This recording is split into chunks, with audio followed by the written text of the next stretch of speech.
সম্মানিত দর্শক, আমি আজকে আপনাদেরকে জানাবো একটা গর্ভবতী গাভী বাচ্চা হওয়ার সময় কি কি কাজ করতে হয়। মনোযোগ সহকারে শুনবেন আপনি, হ্যাঁ? তাহলে কাজ হবে। এই যে এটা মোটামুটি বাচ্চা ১ থেকে ২ দিনের মধ্যে হয়ে যাবে এটা। মানে মোটামুটি বাচ্চা হওয়ার টাইম হয়ে গেছে, হ্যাঁ, তাই না? বাচ্চা হওয়ার টাইম হয়ে গেছে এবং খুব দ্রুত বাচ্চা হবে। তো আপনারা অনেক সময় যে ভুলগুলো করে থাকেন, যার কারণে অনেক সময় গাভী দেখা যায় যে বাচ্চা নষ্ট হয়ে যায়।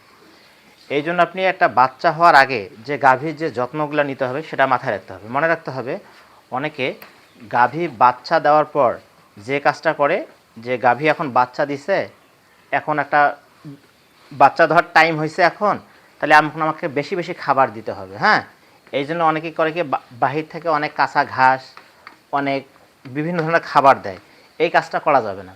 মনে রাখতে হবে, যেটা গাভীর দুধ বেশি দেয় একটু, হ্যাঁ, তাকে বাচ্চা দেওয়ার সময় দানাদার খাবারটা একটু বেশি থাকতে হবে এবং কি ঘাস এবং অন্য অন্য খাবার একটু কমাই দিতে হবে। তাহলে হবে কি পেটের মধ্যে চাপটা একটু কম থাকবে, হ্যাঁ, দুধের ফ্লোটা কম থাকবে। অনেক সময় দেখা যায় যে কোদ দেয়, একটু ওভার হয়ে গেলে কোদ দেয়, বসে জরায়ু বের হয়ে আসতে চায়, হ্যাঁ, এই কাজগুলো হবে না। সেই সাথে আপনারা করবেন কি, এই যে বাচ্চা দেওয়ার আগে যে বিষয়গুলো লক্ষ্য রাখতে হবে, আপনাকে ভালোভাবে ক্যালসিয়াম, ভিটামিন, মিনারেল এগুলো সাপ্লিমেন্ট একটু ভালোভাবে দিতে হবে। হাই পাওয়ার ক্যালসিয়াম দেওয়া যাবে না, হ্যাঁ, একটু নর্মাল ক্যালসিয়ামের মধ্যে খাওয়াইলে খুব ভালো হবে। এবং একটু কাঁচা ঘাস মাঝে মাঝে থাকবে। এবং লবণ যদি আপনি গাভীকে কখনো খাওয়ান আর কি, তাহলে বাচ্চা হওয়ার ১৫-২০ দিন আগ থেকে লবণ খাওয়াটা একটু বন্ধ করে দিতে হবে, ঠিক আছে? অনেক সময় দেখা যায় যে গাভীগুলো দুধ দেয়, ওই নাভির নিচে পানি জমে থাকে, নাভির নিচে পানি জমে, এই কাজগুলো করবেন না। আর একটা বিষয় মাথায় রাখতে হবে, যে আপনার ডেলিভারির সময় হয়ে গেছে, আপনারা দেখেন যে আপনার নিজে অনেক সময় গাভী নিজে নিজে ডেলিভারি হতে পারতেছে না, প্রসব বেদনা উঠে গেছে, তখন আপনারা করেন কি, স্থানীয় পেসি ডাক্তার বা ডাক্তারকে ডাকেন।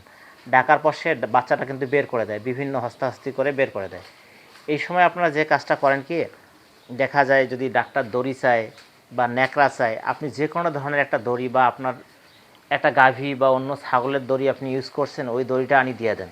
তখন হয় কি, ওই দড়িটা যখন হচ্ছে জ্বরের ভেতরে ঢুকাই দেওয়া হয়, হ্যাঁ, ওইটা দিয়ে বিভিন্ন জীবাণু কিন্তু ওই জ্বরের মধ্যে ছড়ায় যায়। পরে কি হয়, ওই যে আপনি এখনই বললেন না যে গাভীটা রিসিভ করতেছে না, বারবার বের হয়ে যাচ্ছে, হ্যাঁ, তখন কিন্তু এই সমস্যাগুলো বেশি হবে, কি জরায়ুটা কি ইনফেকশন হয়ে যাবে, হ্যাঁ। এই জন্য আপনি এই কাজটা করবেন না। এই জন্য আপনার থেকে বাচ্চা হওয়ার আগে আপনি প্রিপারেশন নিতে, ভালো নাকড়া করে পরিষ্কার করে রাখবেন, প্রয়োজনে আপনি দড়ি টড়ি ভালোভাবে রাখবেন, হ্যাঁ। এবং সব সময় আপনি লক্ষ্য রাখবেন আসলে কখন তার বাচ্চা দেবে, হ্যাঁ, কারণ বাচ্চা হওয়ার তো টাইম হইলে যখন তখন হতে পারে, তাই না? এই বিষয়গুলো লক্ষ্য রাখতে হবে।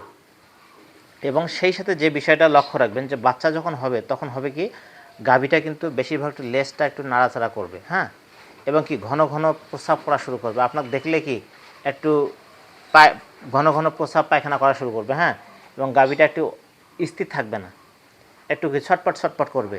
যদি এরকম সিমটম দেখেন এবং জরায়ু দিয়ে আপনার মিউকাস বের হয়ে থাকে, তাহলে আপনি অবশ্যই বাচ্চা হওয়ার জন্য যে প্রস্তুতিমূলক যে কাজগুলো আছে সবগুলো করে ফেলবেন, তাহলে আপনি সুন্দর বাচ্চা পাবেন।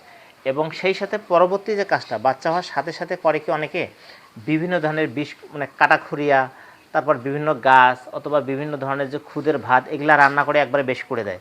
তাহলে হয় কি, তখন যখন এটা দেওয়া হয়, তখন দেখা যায় অনেক গাভী এটা খাওয়ার পর কি আপনার ফুড পয়জনিং হয়ে যায় এবং গাভীটার অনেক সমস্যা হয়ে যায়। আপনাকে মাথায় রাখতে হবে, যদি গাভী বাচ্চা দেওয়ার পরে একজন মা যদি বাচ্চা দেয়, তখন কি আপনি সাথে সাথে বিভিন্ন ধরনের খাবার দিবেন?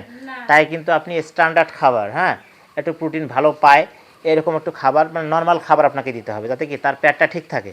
তারপর আস্তে আস্তে আস্তে আপনি যে খাবারগুলো দেন, এটা 7-8 দিন পর যখন আপনি দুধ ছাকা শুরু করবেন, আস্তে আস্তে আপনি খাবার বাড়িতে থাকবেন, হ্যাঁ, তাহলে দেখবেন যে আপনার বাচ্চা বা গাভীর দুইটাই ভালো থাকবে, হ্যাঁ।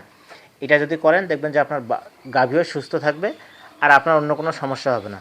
তো অবশ্যই এই বিষয়গুলো মাথায় রাখবেন এবং মাথায় রেখে যদি আপনি কাজ করেন, অবশ্যই একটা গাভী থেকে আপনি সুস্থ বাচ্চা পাবেন। এবং সুস্থ বাচ্চা কিন্তু মানে সুস্থ বাচ্চা মানে আগামী প্রজন্মের একটা কিন্তু সুস্থ গাভী, হ্যাঁ। তো ধন্যবাদ সবাইকে ভিডিওটি দেখার জন্য। ভিডিওটি ভালো লাগলে অবশ্যই শেয়ার করে পাশে থাকবেন। ধন্যবাদ।